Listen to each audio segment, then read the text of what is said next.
You have scrubbed that toilet ring so hard your arm gave out. You bought every bottle on that shelf, and 2 days later, it came right back. That ring is not dirt. It is minerals baked into your porcelain by the very water running through your pipes. And not one bottle in that cleaning aisle is strong enough to dissolve what has already hardened in there. Today I'm showing you what actually works. It costs $1.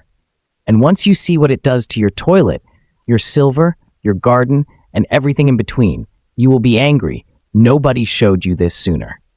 If you have never seen this channel before, hit that subscribe button before this video is over. Because what I am about to show you is just one of dozens of things your grocery store does not want you to figure out. Every single day, the water flowing into your home carries calcium, magnesium, and iron picked up from the underground rock and soil it passed through before it ever reached your pipes. That is not a contamination problem. That is just how water works. It absorbs whatever it moves through. And when that mineral-loaded water sits still, on your porcelain, on your faucet base, on the inside of your kettle, those minerals do not evaporate with the water. They stay, they dry, they harden, and they bond to whatever surface they landed on. That orange ring inside your toilet bowl is iron. That white crust eating away at the base of your kitchen faucet is calcium. That cloudy buildup scaling the inside of your kettle after 6 months of boiling is magnesium and lime. Same water, same minerals. Same process happening in 3 different places in your house simultaneously, and you have been fighting all 3 of them with products designed to treat fresh buildup, not the hardened deposits that have been sitting there for months or years. That is why the ring keeps coming back. You are not doing anything wrong. You were just never given the right information. Now here is the part that is going to make some of you genuinely angry. Turn over any toilet bowl cleaner in your house right now and read the active ingredients. Then pick up your faucet spray. Then your tile cleaner. You are going to find the same 3 or 4 chemicals on every single label: hydrochloric acid, sodium hypochlorite, surfactants, fragrance, just in different concentrations, different bottle shapes, different brand names, and wildly different prices. The average American household spends $656 a year on cleaning products. $656. For chemistry that has not fundamentally changed since the 1960s, just repackaged and remarketed every few years to make sure you keep reaching for a new bottle. The Amish household 2 counties over spent $43 last year. Same clean house, same results. No ring, no crust, no tarnish. The difference is not money. It is not lifestyle. It is knowledge. Specifically, it is the knowledge of what a $1 roll of aluminum foil actually does, and where the cleaning industry has had a quiet interest in making sure you never needed to learn it. So let me teach you. Before I go any further, if nobody in your life ever sat down and showed you things like this, that is exactly why this channel exists. Subscribe right now. Every week, I put out videos that save real American households real money on problems that were never as complicated as the product shelf made them look. The button is right there. It costs you nothing. Hit it now and stay with me. Now, the foil. There is a video spreading around right now telling people to drop a ball of aluminum foil into the toilet tank behind the bowl. I need to stop you before you try that. It does absolutely nothing for your water quality or your bowl. Nothing at all. And worse, those little pieces break apart inside the tank and they foul the flapper valve and the fill valve. You will spend a Sunday afternoon dropping foil into your toilet and end up with a repair bill that has nothing to do with your water problem. Do not do it. I would rather lose a viewer telling you that truth than keep you watching a trick that wastes your time and breaks your toilet. What aluminum foil actually does is something far more specific and far more useful. Aluminum sits at a very particular hardness level. It is softer than porcelain, it is softer than chrome, but it is harder than the thin mineral crust that forms on top of both of them. That difference in hardness is everything. When you crumple a piece of foil and use it damp on a surface with early-stage mineral buildup, the ridges and texture of that crumpled foil act as a precise microabrasive. Hard enough to lift the scale, soft enough to leave the surface underneath completely unmarked. Steel wool is too aggressive. It scratches chrome and dulls porcelain permanently. A cloth or sponge is too soft. It pushes the crust around without breaking it. Foil sits exactly in the middle. That is not a coincidence. That is metallurgy, and it is why this works when nothing else does on early-stage deposits. Here is exactly how to use it. Tear off a piece about the size of your open hand. Crumple it loosely. You want ridges and points, not a tight compressed ball. Run it under the faucet to dampen it. Then work it in small, slow circles over the minerals, more pressure than you would use rubbing lotion into the back of your hand. That is all. Rinse the surface. Look at it. The crust lifts. The surface underneath is clean and unscratched. This works on the lip of a faucet base, on the outside rim of a drain, on chrome fixtures where that white outline of mineral is just beginning to form, on the toilet bowl rim where early scale is starting to show itself. But I want to be straight with you about what it will not do. If that mineral ring has been sitting in your toilet bowl since before you moved into the house, foil will not touch it. Nothing dry will. That level of buildup needs an acid soak, white vinegar or citric acid left to sit for several hours. Foil is for maintenance and early stage removal, not for decades of neglect. Knowing the difference between those two situations is what separates a real solution from a trick that disappoints you. $1 for the roll. The roll lasts 6 months or more, and now you know exactly what it does and exactly where to use it. The single most impressive thing aluminum foil does in this entire video. This one happens in a basin of hot water, and it is going to look like a magic trick the first time you watch it. But it is not magic. It is real chemistry that you can do in your kitchen in under 10 minutes. Real silver and silver-plated cutlery turns dark over time. That brown-gray film that creeps onto your good spoons and forks when they sit in a drawer, that is tarnish. And tarnish is a chemical reaction between the silver surface and sulfur compounds that exist naturally in the air. It has nothing to do with dirt or cleanliness. It happens to every piece of silver in every home in America. And most people either buy a jar of silver polish, which runs between $6 and $14, smells like a dentist office, and uses a mild abrasive that physically rubs microscopic layers of your silver away every time you use it. Or they stop using their good silver altogether and let it sit in a drawer getting darker. There is a better way, and it costs almost nothing. Line the bottom of a baking dish or basin with aluminum foil, bright side facing up. Lay your silver pieces flat directly on the foil so that every piece is actually touching the foil. That contact is critical. Do not stack them. Every piece needs to touch the foil directly. Now boil water or run your tap as hot as it will go. Pour it over the silver until every piece is submerged. Into that hot water, stir in 1 heaping tablespoon of baking soda, sodium bicarbonate, 1 tablespoon per quart of water. Then watch. Within 2 to 4 minutes, you will see the tarnish lifting off your silver. The dark film migrates through the hot electrolyte solution and deposits itself onto the aluminum foil instead. Your silver gets brighter. The foil gets darker. No rubbing, no scrubbing, no chemical smell. Just an electrochemical reaction pulling the sulfur off your silver because aluminum wants it more than silver does. A full drawer of silverware done in under 10 minutes. Rinse each piece under cool water. Dry with a soft cloth. Done. Have you ever tried this before? Drop a yes or a no in the comments right now. I want to know how many of you already knew this one. And if you are watching this and you have a silver piece in mind that needs this treatment, tell me what it is. I rate every comment on this channel, every single one. One critical thing before you run to your kitchen. This method works beautifully on solid sterling silver and silver-plated spoons, forks, and serving pieces. Do not put your good table knives in this bath. The hollow handles on most table knives are bonded to the blade with adhesive or resin, and the hot water will work that bond loose over time. Wipe your knife blades by hand with a soft cloth and keep them out of the hot water entirely. Also keep out any silver with gemstones, pearls, or pieces with an intentional antique dark finish. The reaction will lift that finish right along with the tarnish. Everything else. In the bath. 10 minutes. Bright as new.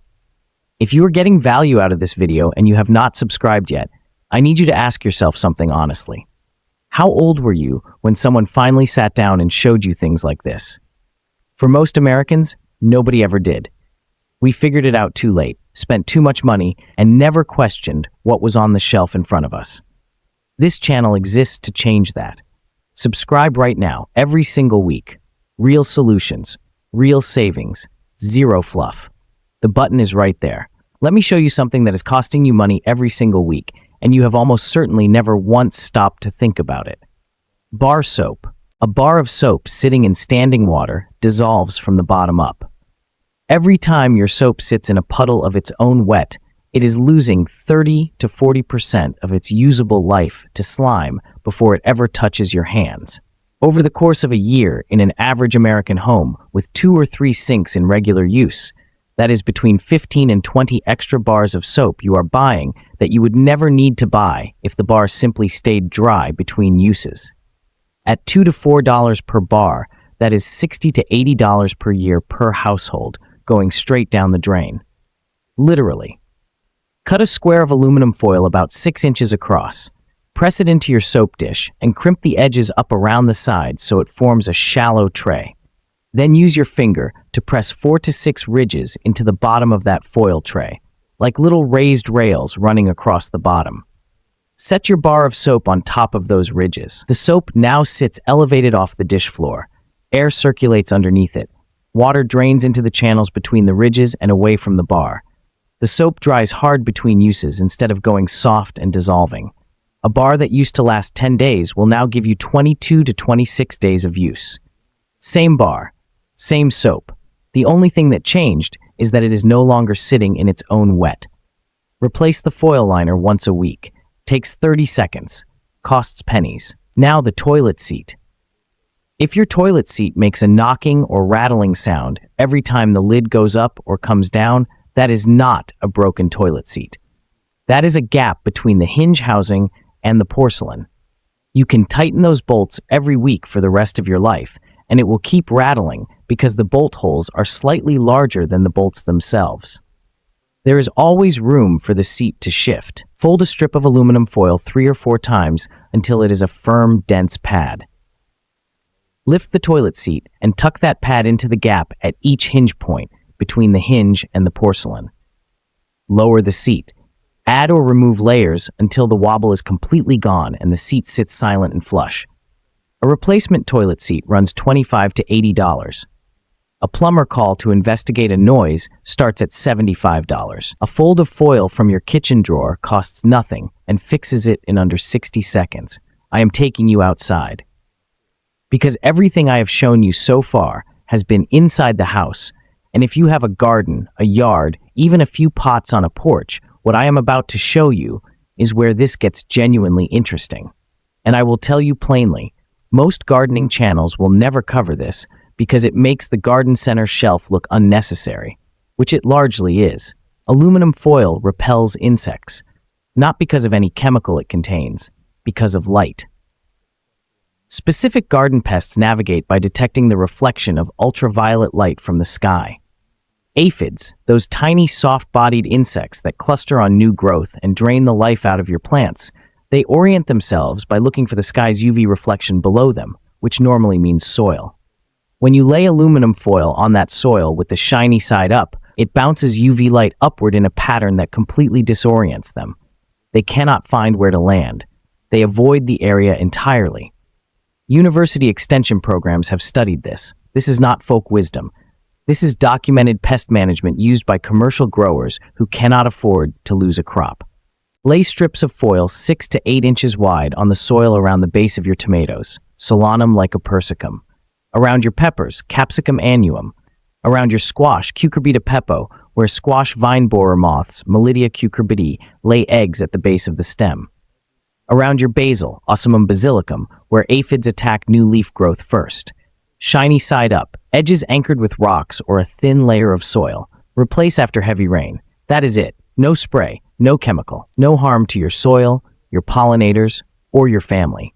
And there is a second benefit happening at the same time. Foil mulch raises the soil temperature by 3 to 5 degrees Fahrenheit by reflecting heat back up toward the plant. For heat-loving crops, watermelon, Citrullus lanitus, cantaloupe, Cucumis mello, sweet potatoes, Ipomoea batatas, and eggplant, Solanum melongena, that temperature difference in a short-season growing climate is the difference between a full harvest and a disappointing one.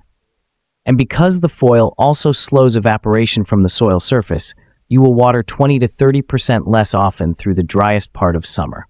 $1 roll. Pest control, heat retention, and moisture conservation.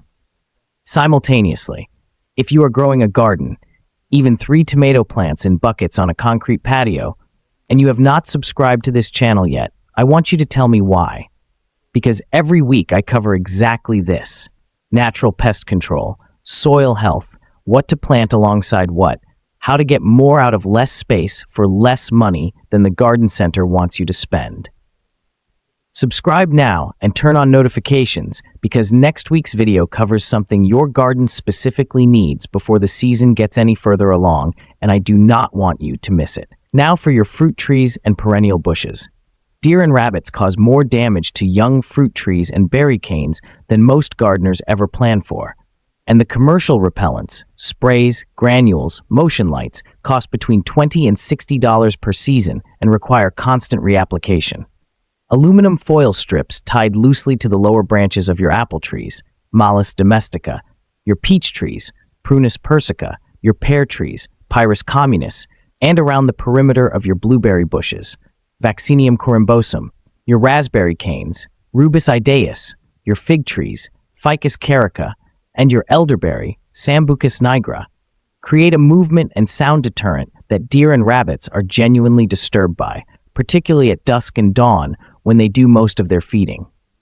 The reflective flash of moving foil in low light and the crinkling sound it makes in any breeze signals danger to prey animals. They avoid it. Cut strips 8 to 10 inches long. Tie loosely so they move freely. Replace every 4 to 6 weeks as the foil degrades in sun and rain. Per tree per season, this costs under 50 cents. Walk through the cleaning aisle at any grocery store or Walmart in this country and count the bottles. There is one for the toilet, one for the tub, one for tile, one for grout, one for glass, one for stainless steel, one for wood floors, one for silver. Now turn every single one of them over and read the active ingredients. You will find the same 3 or 4 chemicals on almost every label: hydrochloric acid, sodium hypochlorite, surfactants, fragrance, different concentrations, different bottle colors, different price points, the same chemistry, sold to you as 12 separate problems requiring 12 separate products. Nobody sat in a room and conspired to make this happen. It is not that simple. It is worse than that. It is a system that nobody had to coordinate. It just developed over 60 years as products got cheaper to manufacture and easier to sell than knowledge was to pass down from one generation to the next. Your great-grandmother did not have 14 bottles under her sink. She had baking soda, white vinegar, washing soda, lye soap, and knowledge. The kind of knowledge you carry from one house to the next and teach your children before they leave yours. That knowledge did not disappear because it stopped working. It disappeared because someone figured out it was more profitable to sell you a bottle than to let you remember what you already had. You remembered something today. Now, before you go, look at your kitchen faucet. Look at the base of it right now. Is there white or orange crust forming around it? Tell me 2 things in the comments: what state you are in and how old your home is. Hard water is worse in some states than others, and older pipes carry it differently than new construction does. I am building something for this community based on what you all tell me, and I want your answers specifically. I read every single comment on this channel. Every one. A $1 roll of aluminum foil, a box of baking soda, the decision to stop paying for problems that were never that complicated in the first place. That is what this channel is about, and that is what you came here for today. If you watched this entire video and you are still not subscribed, what exactly are you waiting for? This is free. Every video on this channel is free. It costs you 1 tap on that subscribe button, and in return, you get this every single week. Real knowledge, real savings, no product to buy, no subscription fee, no gimmick. Just the kind of information that used to get passed down at a kitchen table and somewhere along the way stopped. Hit subscribe. Share this video with one person in your life who is still buying 12 bottles when they need one. And I will see you in the next one.